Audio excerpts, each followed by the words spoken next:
नमस्कार दोस्तों, आप सभी का स्वागत है। दोस्तों आज हम पढ़ने वाले हैं पर्यावरण और उससे रिलेटेड क्वेश्चंस जो एग्जाम में बार बार पूछे जाते हैं। हमारा टारगेट है एसएससी जीडी का एग्ज़ाम, तो हर एग्ज़ाम में यहाँ से 2 से 3 क्वेश्चन जरूर आते हैं। तो प्लीज़ वीडियो को पूरा देखिएगा। जब तक आप 10 से 15 क्वेश्चन आप नहीं देखेंगे, आपको नहीं पता चलेगा कि किस टाइप के क्वेश्चन हैं और क्वेश्चन के लेवल क्या है। तो प्लीज़ वीडियो को पूरा देखिए, चैनल को सब्सक्राइब करिए। मॉन्ट्रियल प्रोटोकॉल का मुख्य उद्देश्य क्या है? तो इसका मुख्य उद्देश्य है ओजोन परत का संरक्षण। इसका मेन पर्पज यही है, मॉन्ट्रियल प्रोटोकॉल का ओजोन परत का संरक्षण। पारिस्थितिकी तंत्र जिसको बोलते हैं इकोसिस्टम में ऊर्जा का मुख्य स्रोत क्या है? तो इसमें ऊर्जा का मुख्य स्रोत है सूर्य का प्रकाश। आंसर आ जाएगा सी। क्योटो प्रोटोकॉल किस वर्ष प्रभावी हुआ था? तो ये प्रभावी हुआ है 2005 में, लेकिन हस्ताक्षर 1997 में हो गए थे और ये लागू हुआ है 2005 से। लाइकेन किसका सबसे अच्छा सूचक माना जाता है? तो लाइकेन किसका सूचक है? तो ये वायु प्रदूषण का सूचक माना जाता है। जैव विविधता के हॉटस्पॉट की अवधारणा किसने दिया था? तो उनका नाम है नॉर्मन मायर्स ने दिया था। ऑप्शन हो जाएगा ए। ये क्वेश्चन पूछा जाता है। भारत का प्रथम राष्ट्रीय उद्यान कौन सा है? तो प्रथम राष्ट्रीय उद्यान है जिम कॉर्बेट उद्यान। 6 का हो जाएगा बी। पारिस्थितिकी पिरामिड जिसको हम इकोलॉजिकल पिरामिड बोलते हैं में ऊर्जा का पिरामिड हमेशा कैसे होता है? तो ऐसा क्वेश्चन बार बार पूछा गया है, कई बार पूछा गया है। तो इसका जो पिरामिड होता है वो होता है सीधा। आंसर आ जाएगा बी।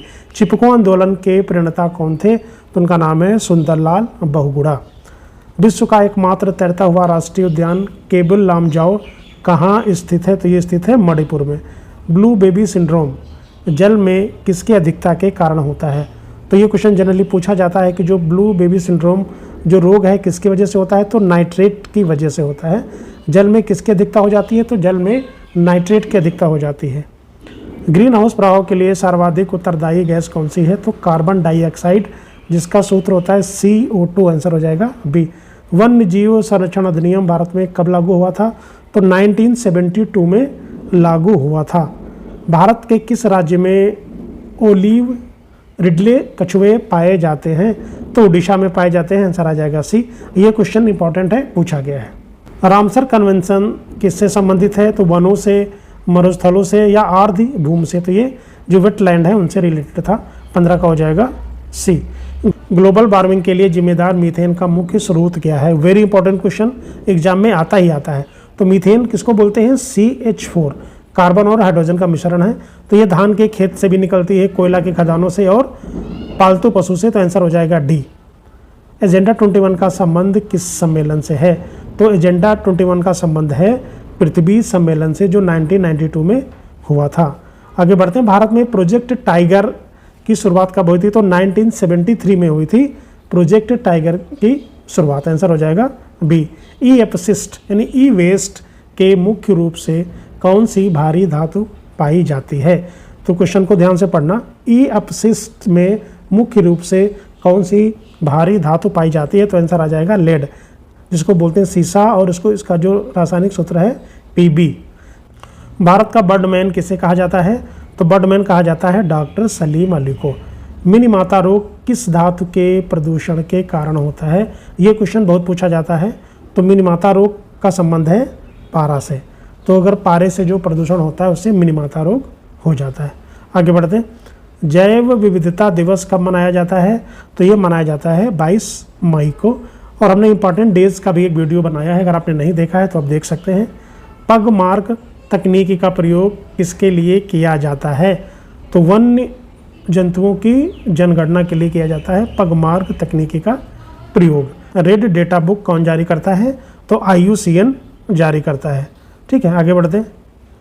प्रकाश रासायनिक स्मोग में मुख्य रूप से क्या पाया जाता है? तो उसमें होता है आपका ओजोन। आंसर हो जाएगा ए। ओजोन का जो रासायनिक सूत्र होता है उसको हम बोलते हैं O3। भारत का सबसे बड़ा संरक्षित क्षेत्र यानी बायोस्फीयर कौन सा है? तो कच्छ का रण।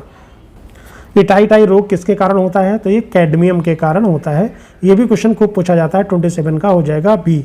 पृथ्वी का फेफड़ा किस वन को कहा जाता है? तो अमेजन वर्षा वन को कहा जाता है पृथ्वी का फेफड़ा। ओजोन परत की मोटाई मापने की इकाई क्या है? तो इसकी इकाई है डॉप्सन इकाई।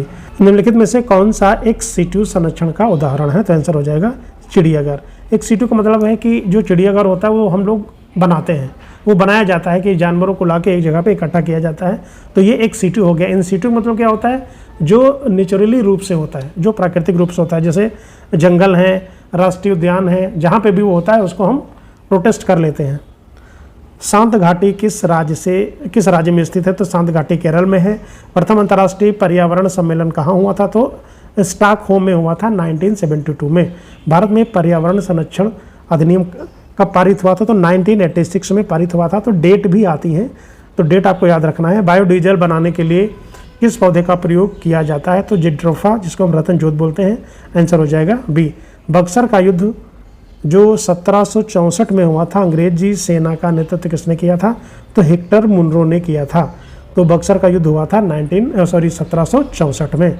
भारत में अस्थायी बंदोबस्त किसने लागू किया था, तो लॉर्ड कॉर्नवालिस ने लागू किया था। सत्यार्थ प्रकाश पुस्तक के लेखक कौन है, तो उनका नाम है दयानंद सरस्वती। 1857 के विद्रोह के समय भारत का गवर्नर जनरल कौन था, तो उसका नाम था लॉर्ड कैनिंग। ये क्वेश्चन पूछा जाता है। वर्नाकुलर प्रेस एक्ट 1878 को किसने रद्द किया था, तो लॉर्ड रिपन ने रद्द किया था।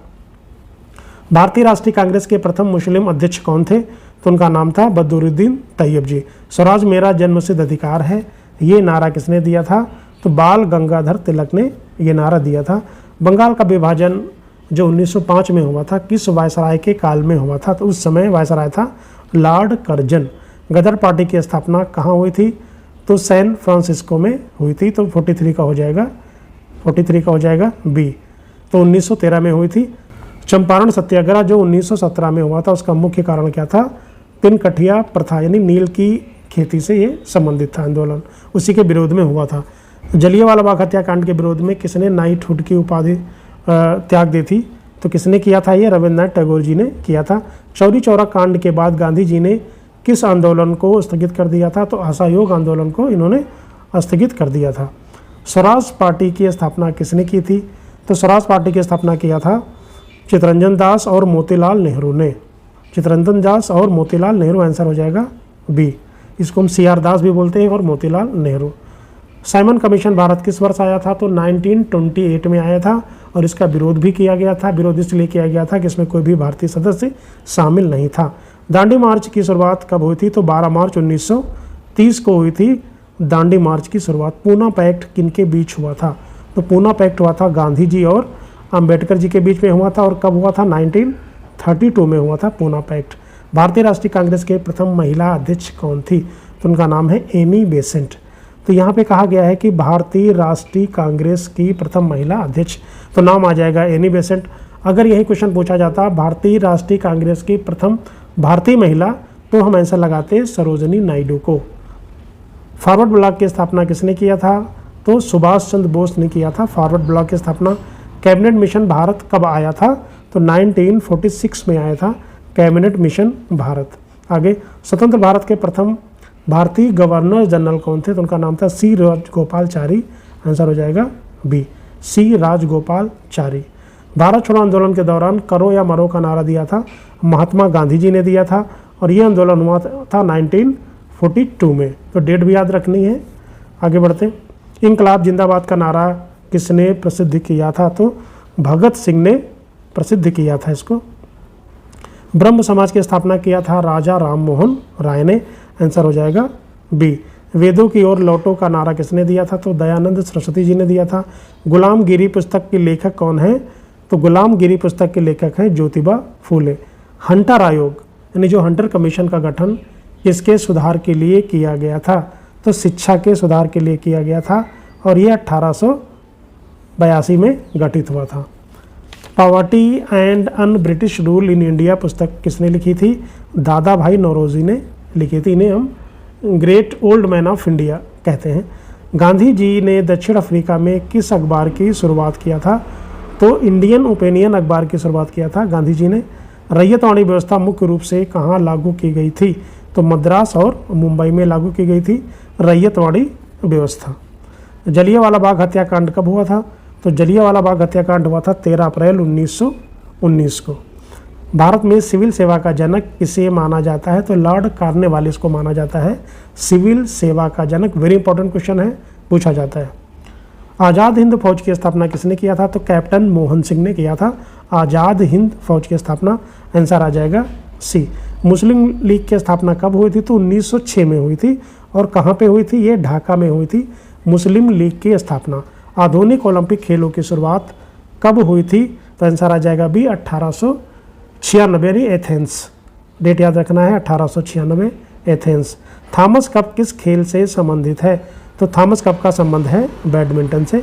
तो ट्रॉफी भी आ जाती है उससे रिलेटेड, कौन सी ट्रॉफी किस खेल से संबंधित है, तो उस पर भी हमने एक वीडियो बनाया है, प्लीज़ आप देख लीजिएगा। थॉमस कप किससे संबंधित है, किस खेल से? तो बैडमिंटन से। संतोष ट्रॉफी का संबंध है फुटबॉल से।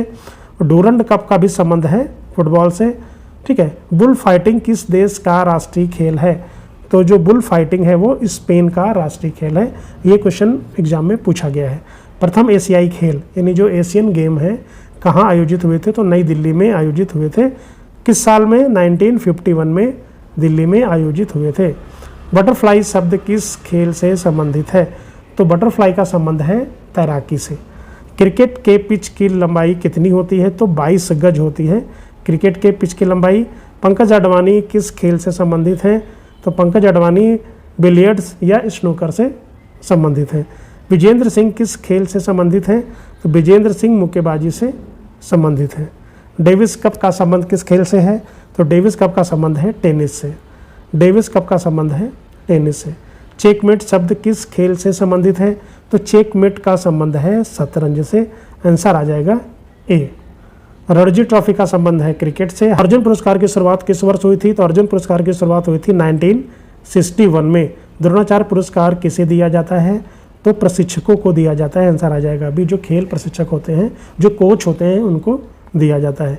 ठीक है। पिचर शब्द किस खेल से संबंधित है? तो इसका जो संबंध है बेसबॉल से है। एक पोलो टीम में कितने खिलाड़ी होते हैं? तो 4 खिलाड़ी होते हैं पोलो टीम में। और बास्केटबॉल में प्रत्येक पक्ष में कितने खिलाड़ी होते हैं? तो बास्केटबॉल में होते हैं 5। विंबलडन टूर्नामेंट किस सतह पर खेला जाता है? यहाँ पे सरफेस पूछ रहा है, ये क्वेश्चन पहले भी पूछा गया है। तो ये ग्रास कोर्ट पे यानी घास पर खेला जाता है। राइडर कप किस खेल से संबंधित है? तो राइडर कप का संबंध है गोल्फ से। वेरी इंपॉर्टेंट, ये क्वेश्चन पूछा जाता है। तो जो भी कप हैं या जो ट्रॉफी हैं वो पूछी ही जाती हैं। तो राइडर कप का संबंध है गोल्फ से। वॉलीबॉल की एक टीम में कितने सक्रिय खिलाड़ी होते हैं? तो 6 सक्रिय खिलाड़ी होते हैं। पीवी सिंधु किस खेल से संबंधित है? तो वो बैडमिंटन खेलती हैं पीवी सिंधु। भारत ने पहला ओलंपिक स्वर्ण पदक हॉकी में कब जीता था? तो 1928 में जीता था एम्स्टर्डम में। आगे बढ़ते हैं। पेनाल्टी कॉर्नर शब्द किस खेल से जुड़ा है? तो इसका संबंध है हॉकी से। Penalty corner. राष्ट्रमंडल खेलों की शुरुआत कब और कहाँ हुई थी? तो राष्ट्रमंडल खेलों की जो शुरुआत है वो हुई थी 1930 में हैमिल्टन में हुई थी। 1930 आंसर आ जाएगा ए। 1930 हैमिल्टन कहाँ पे पड़ता है? कनाडा में पड़ता है। आंसर आ जाएगा ए। नोवाक जोकोविच किस देश के टेनिस खिलाड़ी हैं? तो इनका संबंध है सर्बिया से। नोवाक जोकोविच। कबड्डी के खेल में प्रत्येक पक्ष में कितने खिलाड़ी होते हैं? तो कबड्डी में 7 खिलाड़ी होते हैं प्रत्येक पक्ष में। रंगास्वामी कप किस खेल से संबंधित है? तो रंगास्वामी कप का संबंध है हॉकी से। रंगास्वामी कप का संबंध है हॉकी से। आगा खां कप का संबंध भी हॉकी से ही है। आगा खां का संबंध है हॉकी से। सनी डेज किस की प्रसिद्ध पुस्तक है? तो सुनील गावस्कर की है सनी डेज। तो सुनील गावस्कर को सनी के भी नाम से जाना जाता है। तो सनी डेज पुस्तक किसने लिखी है? सुनील गावस्कर के ने लिखी है। इनका संबंध क्रिकेट से है। क्रिकेट वर्ल्ड कप में पहला दोहरा शतक लगाने वाला खिलाड़ी कौन है? तो उनका नाम है क्रिस गेल। आंसर आ जाएगा B, Chris Gayle. World cup में लगाया था इन्होंने। अभिनव बिंद्रा का संबंध किस खेल से है? तो अभिनव बिंद्रा का संबंध है निशानेबाजी से। और इन्होंने 2008 में स्वर्ण पदक भी जीता था। तो दोस्तों आशा करता हूँ कि वीडियो अच्छा लगा होगा। प्लीज़ चैनल को सब्सक्राइब जरूर करें और शेयर जरूर करें। Thank you very much.